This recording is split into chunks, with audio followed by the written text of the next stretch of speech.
በስመ አብ ወወልድ ወመንፈስ ቅዱስ አሐዱ አምላክ አሜን።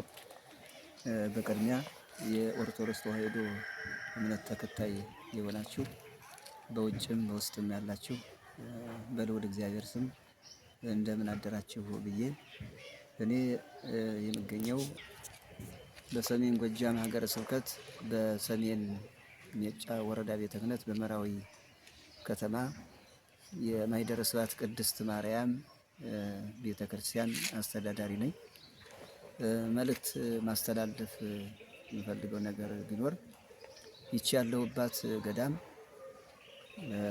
በ1968 ዓመተ ምህረት ከዚያ በፊት ከነበረችበት ቦታ መጣ የተሰራች የተመሰረተች ገዳም ናት።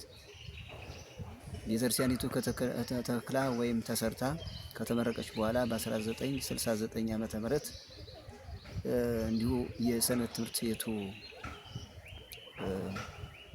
ትምህርት የተጀመረበትና የተቋቋመበት ሲሆን ይህ ሰንበት ትምህርት ቤት እንግዲህ ብዙ ዓመታትን ያስቆጠረ ነው። ለእናንተ በውጭም በውስጥም ያላችሁ ሕዝበ ክርስቲያን ማስተላለፍ የምፈልገው ነገር ይህን ሰንበት ትምህርት ቤትን አስመልክቶ ነውና ይህ ሰንበት ትምህርት ቤት በደጋውም በቆላውም ያሉ ወንድሞቻችን ዝማሬ አጥንተው ስብከቱን አጥንተው ብዙ አገልግሎት ሲሰጥበት የነበረ ሰንበት ትምህርት ቤት ነው። አሁን ግን ከወቅታዊ ችግር አንጻር ያው ትንሽ የመቀዛቀዝ ሁኔታ አጋጥሞናል። ግን ከአሁን በፊት የነበሩ ቀደምት የነበሩ ዘማሪያን አባልም ዘማሪም አገልጋይም ኮሚቴም ሆነው ያው ሰንበት ትምህርት ቤቱን እስካሁን ክፍተት አላሳዩም።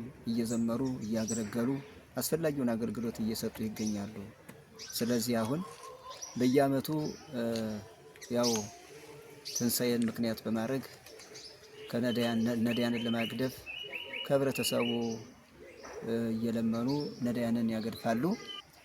አሁን ነዳያን ለማግደፍ ችግር ላይ ስለሆነ ለነዚህ ዘማሪያን ለወንድሞቻችን የሚሆን ነዳያንን ለማግደፍ የአብነት ተማሪዎችንም እንዲሁ በአቡነ ሀብተ ማርያም ስም የመጣ ብዙ ጸበልተኛ አለ። እነሱንም ለማግደፍ ታስቧልና እናንተ በውጭም በውስጥም ያላችሁ ወንድሞቻችን አባቶቻችን ይህንን አስመልክታችሁ እጃችሁን ዘርግታችሁ የሰንበት ትምህርት ቤቱንም እንዳይቀዛቀዝ በማድረግና ያው ሰንበት ትምህርት ቤቱ እንዲቋቋም እንዳይፈልስብን የተለመደውም እንዳይቀርብን ይህን ነገር ለማስተላለፍ ፈልጌ ነውና እንግዲህ በውጭም በውስጥም ያላችሁ በሩቅም በቅርብም ያላችሁ ከዚህ ሰንበት ትምህርት ያደጋችሁ በሙሉ የምታውቁት ሰንበት ትምህርት ቤት አንጋፋ ሰንበት ትምህርት ቤት ነውና ይህን አስመልክታችሁ እንድታግዙን የሚል መልእክት ለማስተላለፍ ነው።